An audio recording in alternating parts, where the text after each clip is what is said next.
It feels like -26 Fahrenheit in the great state of Minnesota, and we're still getting our walk in to prove a point.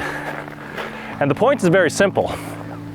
It's to talk about the benefits of walking and your back, and how regardless of what the weather is like, whether the wind is 26 miles an hour and it feels like -26, I'm not even wearing pants, we still want to get our walk in.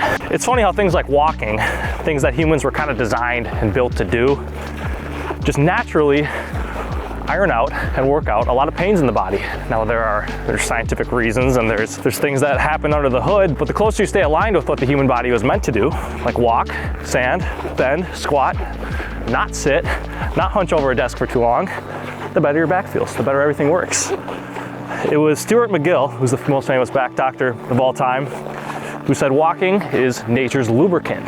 It greases the joints. Just the whole motion of swinging the arms, a slight bend at the back, and the hip flexors slightly lengthening, the glutes activating, everything that happens during a walking movement is just so good for the back. And what happens when you don't walk is that everything gets stiff, rigid, and crickety, and old, and all tense and stiff. And the longer you go without walking, the stiffer your joints get, and the harder it's gonna be to get back into the movement of walking. So I like to walk every single day, regardless of what the temperature is.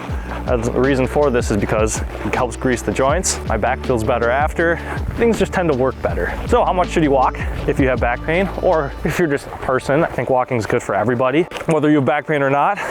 But Stuart McGill recommends about 5 to 10 minutes of a nice brisk walk. You don't want to be going too fast where it's more of a jog and you're bringing in other muscles. It's more of a strength endurance movement and less of just a natural light mechanic movement. Oh, one last thing, totally forgot about this benefit. Especially if you like to be active and you're training to like be a better athlete or improve your strength or get into better shape or do anything like that, walking is awesome to do before your workouts. It's gonna open everything up. Like I remember my biggest setbacks in training were always when I just jumped into a workout without walking or doing a proper back warm up first.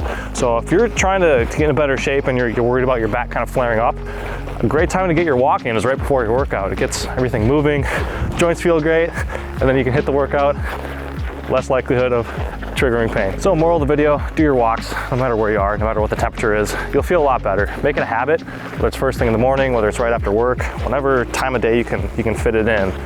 You'll slowly notice less and less pains. When I started walking and implementing this frequently, I noticed a lot less just like dull aching pain that just sat there and nagged all the time with my back. Like things just kind of lubricate and move better. You can kind of like you don't think about your back as much because things are moving, things are working like they're supposed to. If you stay stagnant for too long, that's when things tighten up. That's when you're more susceptible to pain. So if you like this video on walking, check out this one on some stretches you can do while sitting. If you have to sit for multiple hours throughout the day, check out this video to help mitigate your tension and pain throughout the day. And you'll feel a whole lot better. Do your walks, especially when you don't feel like it.